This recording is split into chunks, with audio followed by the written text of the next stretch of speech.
एक समय की बात है। एक पंडित अपनी पत्नी को लेने के लिए ससुराल जा रहा था। तभी उसे रास्ते में एक व्यक्ति मिला। उसने पंडित जी से पूछा, महाराज कितनी दूर तक जा रहे हैं?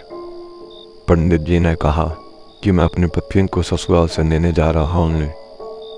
हैरानी से उस युवती ने पंडित जी से कहा कि आप अमावस की रात में पत्नी को लेने के लिए जा रहे हैं। क्या आप जानते नहीं हैं कि इस महीने किसी तरह का शुभ कार्य नहीं किया जाता? पंडित ने तपाक से कहा, अरे मैं ब्राह्मण हूँ, मुझ पर ये सारे नियम ना वो बिल्कुल में नहीं होते।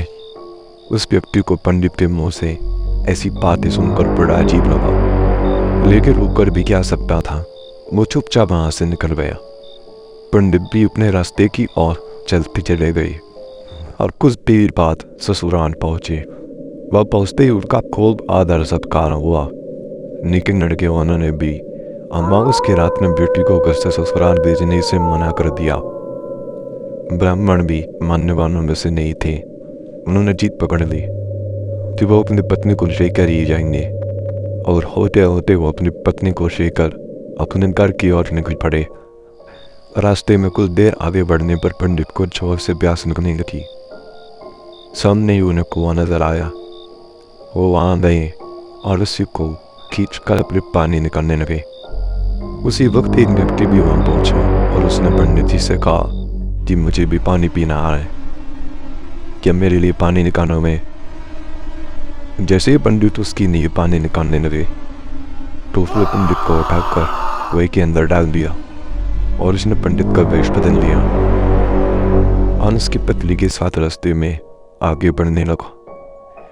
दोनों कुछ देर बाद पंडित के घर पहुंच गए। वो व्यक्ति पंडित का हीरो बनकर उस महिला के साथ रहने लगा। ऐसा होते होते तकरीबन 3 महीने बीत गए, लेकिन पंडित अभी भी कुएं में ही फंसे थे। कुछ दिनों बाद उसी कुएं के पास एक व्यक्ति अपनी बहन लेकर गुजर रहा था।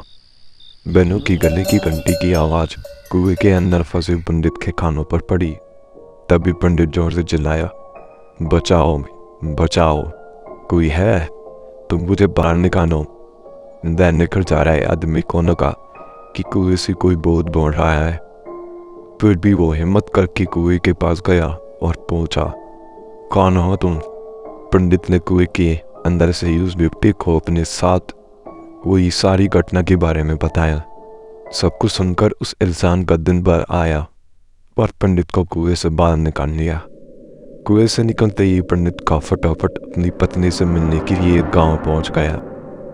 वहां जाते ही उसे पता चला कि उसी की वंश का एक इंसान गांव में रह रहा है।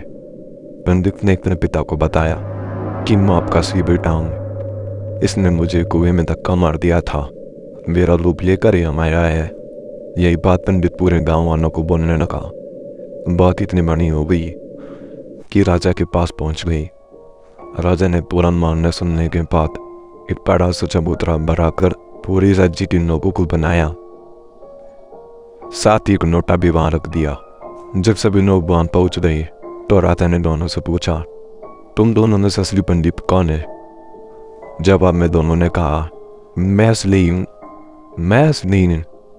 इस बात को सुनते ही राजा ने कहा कि जो भी जल्दी से निज नोटी में घुसकर बाहर निकलेगा उसी को मैं असली पंडित घोषित कर दूंगा। इतना सुनकर झट से एक पंडित नोटे के अंदर घुस गया। इतने में राजा ने लोटे का ढक्कन तेजी से बंद कर दिया। लोटे के अंदर बंद होते ही वो चिल्लाने लगा कि राजा मुझे माफ कर दो, मैं आगे से सब कुछ नहीं करूंगा। इतना सब देखकर लोग समझ गए कि असली पंडित कौन है। सबको पता चल गया कि वो बोध था जो लोटे में घुस गया था। पर बोध पंडित को सबक सिखाने के लिए उसका रूप बनाकर उसी के घर में रह रहा था। फिर भी वो अमावस की रात में शुभ कार्य कर रहा था।